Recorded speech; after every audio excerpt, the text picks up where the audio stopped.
Sahabat setia Gowori yang dikasih Tuhan, Shalom. Hari ini adalah Sabtu 21 Agustus 2021.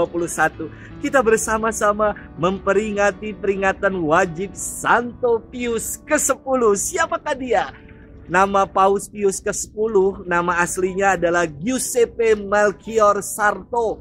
Ia lahir di Reise pada tahun 1835. Ia adalah anak kedua dari 10 orang bersaudara. Ia lahir dari keluarga yang sederhana. Ayahnya berprofesi sebagai tukang pos.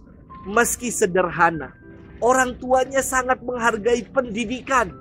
Giuseppe adalah anak yang pandai. Pada tahun 1858, Giuseppe ditabiskan menjadi seorang imam projo.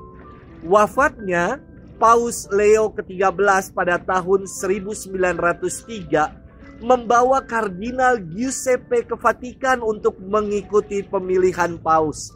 Dalam konklav, yakni pemilihan paus, Kardinal Giuseppe Sarto terpilih sebagai paus yang baru dan ia mengambil nama Pius ke-10. Paus Pius ke-10 ini dijuluki sebagai Paus Ekaristi. Karena beliaulah yang membuka kesempatan untuk penerimaan komuni pertama bagi anak-anak. Selamat ya. Paus Pius ke-10 wafat pada 20 Agustus tahun 1914. Hari ini kita akan bersama-sama merenungkan firman Tuhan yang diambil dari Injil Matius 23 ayat 1 sampai dengan 12. Mari kita siapkan hati kita. Haleluya, haleluya. Bapamu hanya satu, ialah yang ada di surga. Pemimpinmu hanya satu, yaitu Kristus. Haleluya, haleluya. Tuhan bersamamu dan bersama rohmu. Inilah Injil Yesus Kristus menurut Santo Matius. Dimuliakanlah Tuhan. Sekali peristiwa berkatalah Yesus kepada orang banyak dan murid-muridnya, ahli-ahli Taurat dan orang-orang Farisi telah menduduki kursi Musa. Sebab itu turutilah dan lakukanlah segala sesuatu yang mereka ajarkan kepadamu.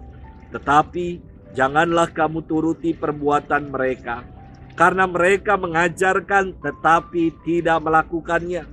Mereka mengikat beban-beban berat lalu meletakkannya di atas bahu orang. Tetapi mereka sendiri tidak mau menyentuhnya. Semua pekerjaan yang mereka lakukan hanya dimaksud supaya dilihat orang. Mereka memakai tali sembayang yang lebar dan jubah yang panjang. Mereka suka duduk di tempat terhormat dalam perjamuan dan di tempat terdepan di rumah ibadat. Mereka suka menerima penghormatan di pasar dan suka dipanggil rabi.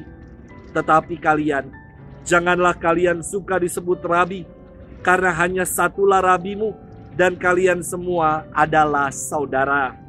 Dan janganlah kalian menyebut siapapun bapa di bumi ini, karena hanya satu Bapamu, yaitu Dia yang di surga. Janganlah pula kalian disebut pemimpin, karena hanya satu pemimpinmu, yaitu Kristus. Siapapun yang terbesar di antaramu, hendaklah ia menjadi pelayanmu. Barang siapa meninggikan diri akan direndahkan, dan barang siapa merendahkan diri akan ditinggikan. Demikianlah Injil Tuhan. Terpujilah Kristus. Sahabat setia Gowori yang dikasih Tuhan, Shalom dan happy weekend untuk kita semua. Istilah tukang obat digunakan kepada mereka yang hanya tahu bicara tanpa kehendak untuk melaksanakan apa yang dibicarakannya. Tukang obat hanya ngobrol kata-kata manis, padahal dirinya enggan minum obat yang dijualnya. Channel ini bukan saya lagi jualan firman seperti tukang obat. Namun mari kita semua, kita sekalian diundang untuk berjuang menunaikan firman yang kita renungkan setiap hari. Sahabat setia Gowori yang dikasih Tuhan, dalam firman hari ini Yesus mengkritik cara hidup orang-orang Farisi dan ahli-ahli Taurat. Mereka telah menduduki kursi Musa, menjadi pemimpin bagi orang-orang Yahudi. Namun kelakuan mereka sebaliknya. Mereka adalah orang-orang munafik. Mereka mengajarkan namun tidak melakukannya, alias tukang obat, yakni omong doang. Mereka melakukan olah kesalehan, puasa, derma, doa, melakukan semua hal-hal yang baik. Namun di balik itu, maksud mereka hanya untuk pamer, supaya dilihat orang dan mendapat pengakuan sebagai rabi dan mendapatkan kehormatan. Mereka senang disebut sebagai rabi, mencari puja dan puji dari orang banyak, dan lupa kalau segala pujian hanyalah untuk Allah semata. Inilah sikap para pemimpin yang sekedar menjajakan obat. Maka Yesus berkata, sebab itu turutilah dan lakukanlah yang mereka ajarkan kepadamu. Namun jangan kamu turuti sikap dan perbuatan mereka. Sahabat setia Gowori yang dikasihi Tuhan, Yesus mengakhiri firman-Nya dengan bersabda demikian. Siapapun yang terbesar di antaramu, hendaklah ia menjadi pelayanmu. Sebab barang siapa meninggikan diri akan direndahkan, dan barang siapa merendahkan diri akan ditinggikan.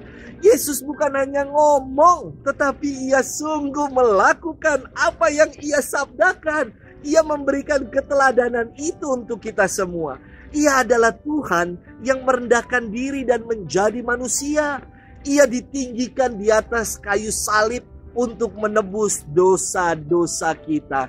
Inilah sang pemimpin agung yang bukan hanya sekedar bicara, namun melakukan aksi nyata dalam hidupnya.